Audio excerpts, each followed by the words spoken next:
आज हम बात करने वाले हैं एक ऐसे टॉपिक की जिसमें हर म्यूचुअल फंड इन्वेस्टर्स को कभी ना कभी कंफ्यूजन होता है। एनएफओ में एग्जैक्टली होता क्या है, एनएवी कैसे निकलता है, प्राइस कैसे डिसाइड होती है, एनएफओ के खर्चे कौन भरता है और ये एग्जिट लोड क्या है, सब कुछ डिटेल में समझेंगे एग्जाम्पल के साथ, ताकि आपको म्यूचुअल फंड के मैकेनिक्स समझने में मजा भी आए और क्लैरिटी भी मिले। चलो स्टार्ट करते हैं एंड सबसे पहले देखते हैं पार्ट 1, कंप्यूटेशन ऑफ एनएवी। मतलब ये एनएवी बनता कैसे है। सोचो कि आप एक फूड डिलीवरी ऐप चला रहे हो। ऐप के मेन्यू में सब कुछ है, थोड़े पिज्जा, पास्ता और थोड़े सैलेड्स। जैसे आपके इन्वेस्टमेंट होते हैं, थोड़े स्टॉक्स, थोड़े बॉन्ड्स, थोड़ा कैश। अब आप सोच रहे होंगे मेरे पूरे मेन्यू की टोटल वैल्यू कितनी है। फॉर्मूला बड़ा सिंपल है, NAV is equals to market value of investment plus current assets minus liability, the whole divided by total units. Example से समझते हैं। Assume कि एक स्कीम के पास total assets है 10 crore 55 lakhs 55,000 rupees और total units है 1 crore। तो NAV is equals to 10 crore 55 lakh 55,000 divided by 1 crore which equals to 10.555 rupee per unit. NAV समझ आ गया, तो अब नेक्स्ट कंसेप्ट पर चलते हैं। Part 2, sale price versus repurchase price.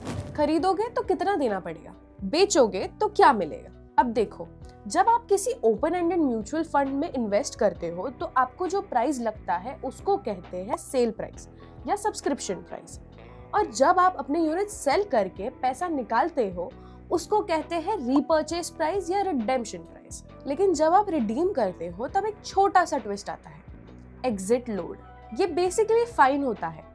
अगर आपने फंड को थोड़ा टाइम दिए बिना निकाल लिया तो एएमसी थोड़ा अमाउंट काटेगी। इसको और डिटेल में थोड़ी देर बाद समझेंगे। तो अब इसका फॉर्मूला कुछ ऐसा है, repurchase price is equals to applicable NAV into 1 minus exit load. मान लो आपके फंड की एनएवी 10 रुपीज है और एग्जिट लोड 1% है।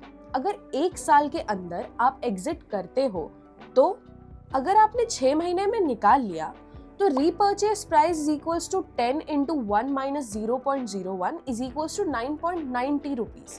मतलब 0.10 एग्जिट लोड के चक्कर में गया। जैसे ऑनलाइन फूड डिलीवरी ऐप से खाना कैंसिल करते हो और कैंसिलेशन फी लगती है, वैसे ही। एंड अब देखते हैं पार्ट 3 कि 97% ऑफ एनएवी रूल। सेबी यानी securities and exchange board of India ने म्यूचुअल फंड इन्वेस्टर्स के इंटरेस्ट को प्रोटेक्ट करने के लिए एक इम्पॉर्टेंट गाइडलाइन दी है। रूल ये कहता है कि रिडेम्पशन प्राइस कभी भी नेट एसेट वैल्यू यानी एनएवी के 97% से कम नहीं हो सकती। सिंपल वर्ड्स में, अगर किसी फंड का एनएवी 10 रुपी है तो रिडेम्पशन प्राइस 9.70 रुपी से कम नहीं हो सकती।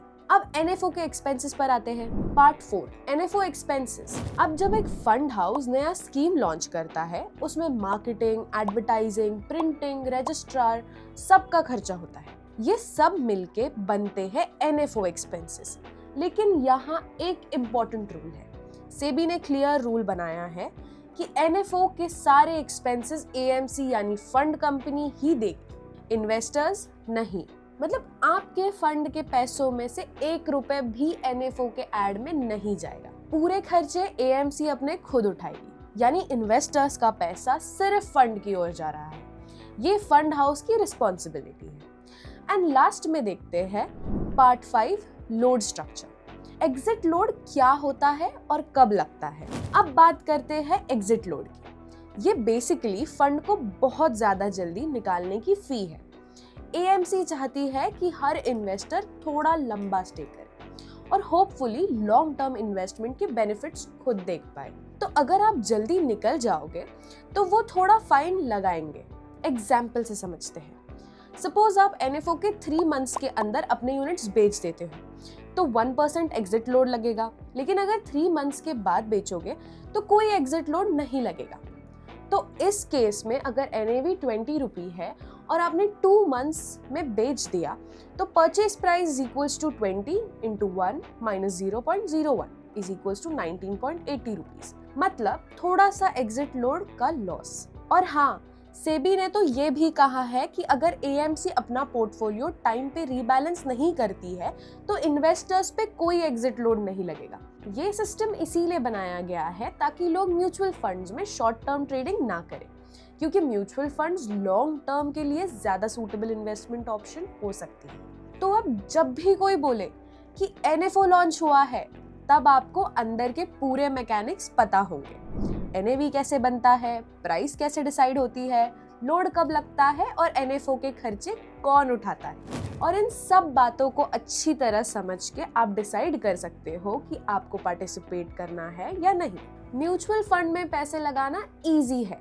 पर उन्हें समझना जरूरी है। जैसे फूड डिलीवरी ऐप से ऑर्डर देना सिंपल है, पर ये समझना भी इम्पोर्टेंट है कि आप किस रेस्टोरेंट से ऑर्डर कर रहे हो, क्या इंग्रेडिएंट्स यूज हो रहे हैं और टेस्ट कैसा होगा। तो अगली बार जब एनएफओ आए तो आप बिना एक्साइटमेंट या पीयर प्रेशर में फंसकर एक ठंडे दिमाग से अपना डिसीजन खुद ले सकते हो। और अगर कोई भी डाउट हो तो अपने फाइनेंशियल एडवाइजर से जरूर कंसल्ट करना।